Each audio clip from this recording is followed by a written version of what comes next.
नमस्ते दोस्तों। आज मैं आपको गणित के बहुत ही अच्छे सवाल सिखाऊंगा और ये सभी प्रश्न एग्जाम में पूछे गए हैं। ये वाला सवाल आरआरबी 2024 का है। कर्मचारी संख्या में कमी के कारण एक फैक्ट्री में उत्पादन 25% घट जाता है। मूल उत्पादन को पुनः स्थापित करने के लिए कार्य घंटों को कितने प्रतिशत बढ़ाना चाहिए। देखिए 25% घट गया तो प्रतिशत वैल्यू लीजिए कितनी है, 25% की है। 25% की फ्रैक्शन वैल्यू होती है 1/4। ठीक है, अब देखो ये घट रहा है ना, घटेगा तो घटा के लिखेंगे, बढ़ेगा तो जोड़ के लिखेंगे। जैसे कि हमारे नीचे वाली वैल्यू 4 है। अब ये 25% घट गया तो 4 में से 1 घटा के लिखो यानी कि 3। अगर बढ़ जाता तो 4 में 1 जोड़ के लिखते 5। इस तरीके से होता है ये। ठीक है, अब हमें क्या करना है, पुनः स्थापित करना है इसको। पुनः स्थापित का मतलब है जो पहले हो रहा था, जैसे मान लीजिए पहले काम हो रहा था 4, अब हो रहा है 3। ठीक है, ये समझ लीजिए। अब इसको पलटना है, 3 इधर ले लीजिए, 4 इधर ले लीजिए। ठीक है, 3 से करना है 4, 3 से पहुंचाना 4, तो हमें 1 बढ़ गया। जैसे पहले 4 हो रहा था, अब 3 हो रहा है, तो ये जो अब 3 हो रहा है ना, हमें पहले वाले 4 पे ही पहुंचाना है। पुनः स्थापित करना पहले वाला, तो पहले वाला 4 पे पहुंचना है तो हमें 1 बढ़ना पड़ेगा। 1 ही तो बढ़ना पड़ेगा, कितने पे, 3 पे। 1 बढ़ना पड़ेगा कितने पे, 3 पे। और प्रतिशत के लिए कितना भैया, 100 से गुना। 3 से 100 को कटाओ, 33 सही 1/3% आ जाएगा निकल के, जो कि हमारे डी ऑप्शन में दिया गया है। उम्मीद करूंगा सभी बच्चों को प्रश्न अच्छे से समझ में आ गया। चलिए अब देखते हैं अगला सवाल। अगला सवाल, यदि x का 75% 1500 के 15% कम है तो x का मान क्या है। यह भी 2024 का सवाल। यदि x का मतलब आप जानते हैं मल्टीप्लाई, 75%, 75 लिखेंगे, परसेंट का मतलब बटे में 100, कितना है 1500। के का मतलब मल्टीप्लाई, 15% कम है, उसने बोला 15% कम है तो 15 लिखिए, परसेंट का मतलब बटे में 100, कम है 15 माइनस के 15। x का मान बताना है क्या होगा, ये सवाल है। 25 से 3 बार में कटेगा, 25 से 4 बार में कटेगा। क्लियर इतनी बात। आप देखना 2 जीरो से यहां पे ये वाले 2 जीरो कट जाएंगे। क्लियर। चलिए x इंटू 3/4 बराबर 15, 15 का गुना 225 माइनस का 15। ठीक है, x इंटू 3/4 बराबर 225 में से 15 चले जाएंगे, 210 बचेंगे। यहां तक समझ में आ गया। अब देखो यहां पे क्या होगा, 3 सत्ते 21 कट गया और 1 0। 4 से गुना कर दो 70 में। ठीक है, 4 सत्ते 28 और 1 0, कितना हो गया 280। तो x का मान कितना निकल के आ गया, 280। पहले ऑप्शन में दिया गया है 280। यह सवाल का बिल्कुल सही जवाब है। चलिए अब देखते हैं अगला प्रश्न। अगला प्रश्न है 3/20 12/25 का कितना प्रतिशत है। देखो 3/20 12/25 का कितना 12/25 का कितना प्रतिशत है, प्रतिशत में पूछा है। ठीक है, जब प्रतिशत में पूछा है 12/25 का तो क्या करेंगे, 12/25 से इसमें भाग दे देंगे। ठीक है, और प्रतिशत में बताना तो प्रतिशत में अगर किसी चीज को बताते हैं तो 100 से गुना कर देंगे। तो चलिए 3/20, इस भाग वाली संख्या को ऊपर ले जाओगे तो ये गुना में हो जाएगी, संख्या पलट जाएंगी, 25 ऊपर आ जाएगा और 12 नीचे, और प्रतिशत के लिए 100 से गुना हो जाएगा। ठीक है, ये 3 चौको 12 हो गया। ठीक है, 3 चौको 12।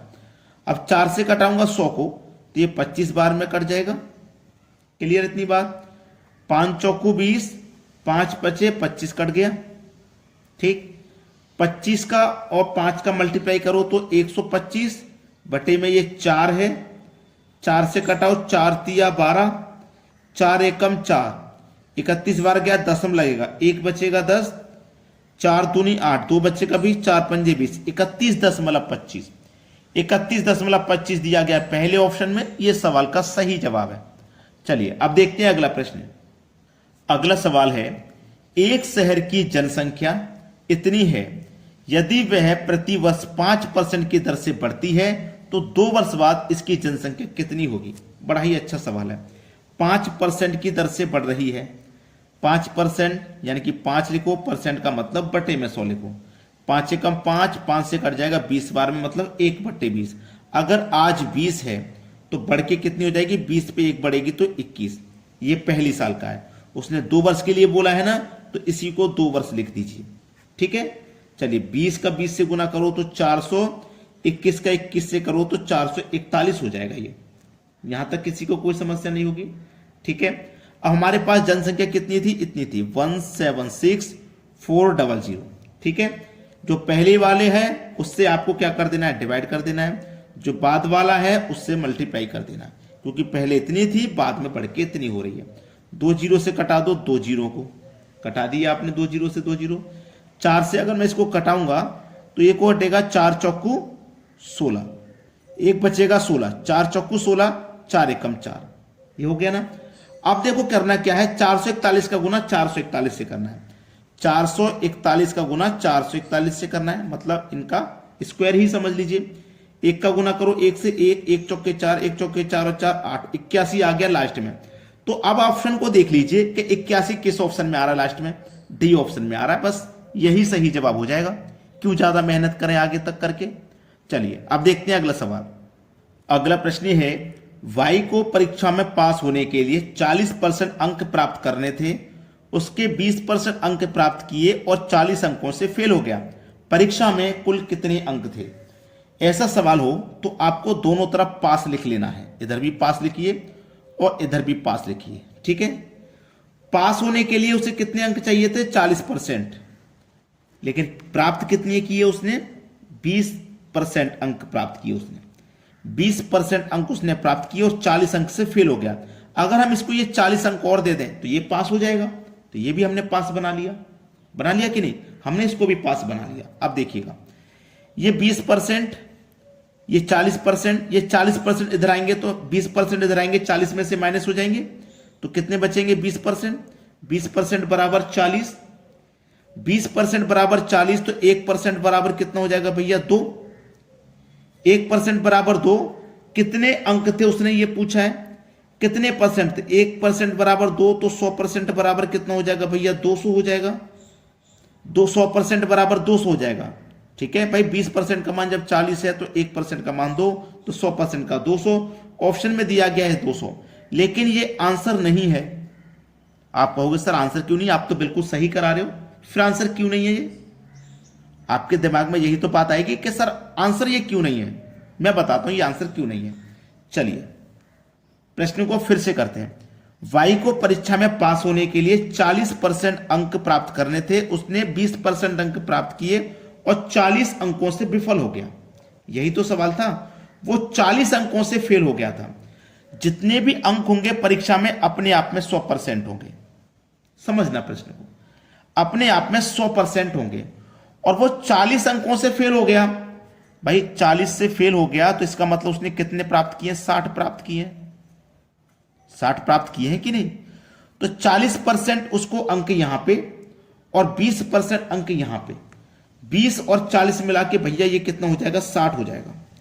40% अंक उसने प्राप्त किए, ये 20% और ये 40% मिला के उसने 60% प्राप्त कर लिए। तो 40 बराबर 60 के, तो 1 बराबर कितना, 60/40, और 100 बराबर कितना, 100 से मल्टीप्लाई कर दो, 0 से कटा दो 0, 4 से कटा दो 25 बार में, 25 से 6 का मल्टीप्लाई कर दो, आंसर आ गया 150। सी ऑप्शन है सही जवाब। अब कितने बच्चे ऐसे हैं जो एग्जाम में 200 करके आ गए और घर पे आके बड़ा ही संतुष्ट है कि मेरा सवाल सही हो गया था। आपका सवाल सही नहीं हुआ बल्कि गलत हो गया था। चलिए अब देखते हैं अगला सवाल। अगला प्रश्न है, पेट्रोल की कीमत प्रति लीटर 75 रुपए बढ़ जाती है, 75% बढ़ जाती है, इसकी खपत कितने प्रतिशत कम की जानी चाहिए कि इस पर खर्च केवल 33% बढ़े, खर्च केवल 33% बढ़े। यह सवाल है, कुछ करना है क्या इसमें, कुछ नहीं करना। मैं आपको यह सवाल देता हूं होमवर्क के लिए। ठीक है, बहुत आसान सवाल है, सभी बच्चे कमेंट में इसका आंसर बताना। अब देखते हैं अगला सवाल। अगला प्रश्न है, सुधा का व्यय उसकी बचत से 200% अधिक है, उसके व्यय में 6% की कमी होती है और बचत में 26% की वृद्धि होती है, तो उसकी आय में कितने प्रतिशत की वृद्धि होती है। बड़ा ही अच्छा सवाल। देखो मैं यहां लिखता हूं E equal to I equal to E plus S. इसका मतलब भी लिखूंगा, आई मतलब आय, ई मतलब खर्च, एस मतलब बचत, सेविंग है, एस फॉर बचत, सेविंग। आय जो होती है वो खर्च और बचत दोनों के मिला के बराबर होती है, दोनों को मिलाने के बाद बराबर होती है, ये बात ध्यान रखना, ठीक है। चलिए, जैसे उसने मान लीजिए खर्च बराबर, अगर मैं यहां पे खर्च की बात करूं, क्योंकि उसने बोला है सुधा का व्यय, व्यय का मतलब होता है खर्च, ठीक है, खर्च होता है व्यय का मतलब। जैसे खर्च उसने 3 रुपए कर दिए, प्लस बचत उसने 1 रुपए की कर ली, तो 3 + 1 बराबर आय कितनी हो जाएगी, आय हो जाएगी 4, मतलब 4 रुपए कमाए जिसमें से 3 खर्च कर दिए और 1 बचा लिया। यहां तक बात सभी की समझ में आ रही है। अब देखो उसने बोला है कि व्यय में 6% की कमी हुई, व्यय में कमी हुई है 6% की, कमी है तो हम माइनस में ले रहे हैं, ठीक है, प्लस 26% की वृद्धि हुई है बचत में, बचत में 26% की वृद्धि, वृद्धि है तो प्लस में ले लिया, बराबर ये कितना हो जाएगा, आय हमारी 4x हो गई। अब इसी को सरल कर लेना है, 1 मिनट, यहां पे केवल x होगी, इसी को सरल करना है अब, ठीक है। चलिए, ये कितना है -6 और ये कितना है हमारा 26, 3 × 18% माइनस का, प्लस 26 एकम 26%, 4 एकम 4x, अब आएगा यहां पे 4x। अब समझिएगा, ये -18, ये +26, जब +26 में से -18 जाएंगे तो केवल 8% बचेंगे, इधर का 4x बचेगा, 4 से 8 कट जाएगा 2 टाइम्स, तो x की वैल्यू आ गई 2%, और 2% भैया दिया गया सी ऑप्शन में, ये सवाल का हो जाएगा बिल्कुल सही आंसर। कोई दिक्कत किसी बच्चे को नहीं होगी। अब देखते हैं अगला सवाल। अगला सवाल, चावल की कीमत में 20% की कमी के कारण लोग 100 रुपए में 10 किलो अधिक चावल खरीद सकते हैं, चावल का मूल्य प्रति किलो क्या था। 20% की कमी हुई है, 20% की फ्रैक्शन वैल्यू 1/5, मतलब 5 पे 1 कम हो गई तो कितनी हो गई, 4, ठीक है। इसको पलट दो, 4 5 कर दो, 4 से 5 पे पहुंचाना, 1 बढ़ाएंगे कितने पर, 4 पर, प्रतिशत के लिए 100 से गुना, ऐसे ही तो करते हैं भाई, ऐसे ही करते हैं कि नहीं करते। लेकिन यहां पे आपको थोड़ा सा संयम रखना है, संयम रखना है। संयम क्यों रखना है कि 4 से 5 हो गया तो 1 बढ़ गया, कितना बढ़ गया, 1, यहां पे 1 बढ़ रहा है, यहां पे 10 किलो चावल खरीद पा रहे हैं हम, तो 1 की वैल्यू 10 के बराबर है। जब यहां पे 1 की वैल्यू 10 के बराबर है, ठीक है, 1 की वैल्यू यहां पे हमारी 10 के बराबर है, तब उसने पूछा है कि 1 किलो चावल खरीद सकते हैं तो चावल का मूल्य प्रति किलो क्या है, तब बताना है हमें चावल का मूल्य प्रति किलो क्या है, ठीक है। 1 की वैल्यू 10, तो 10 की वैल्यू कितनी हो जाएगी भैया, 100, 10 की वैल्यू कितनी हो जाएगी, 100, 10 की वैल्यू 100, तो भैया 4 की वैल्यू 400, ठीक है। इसी तरीके से याद रखना, इन बातों को याद रखोगे सवाल कभी गलत नहीं होगा, ठीक है।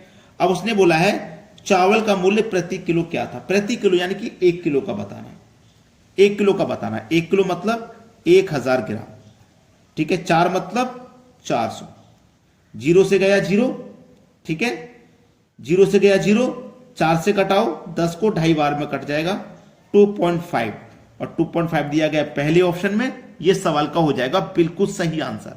सभी बच्चों से मेरा विनम्र निवेदन है कि वीडियो को लाइक करके जाएं और शेयर करके जाएं, ठीक है दोस्तों, धन्यवाद।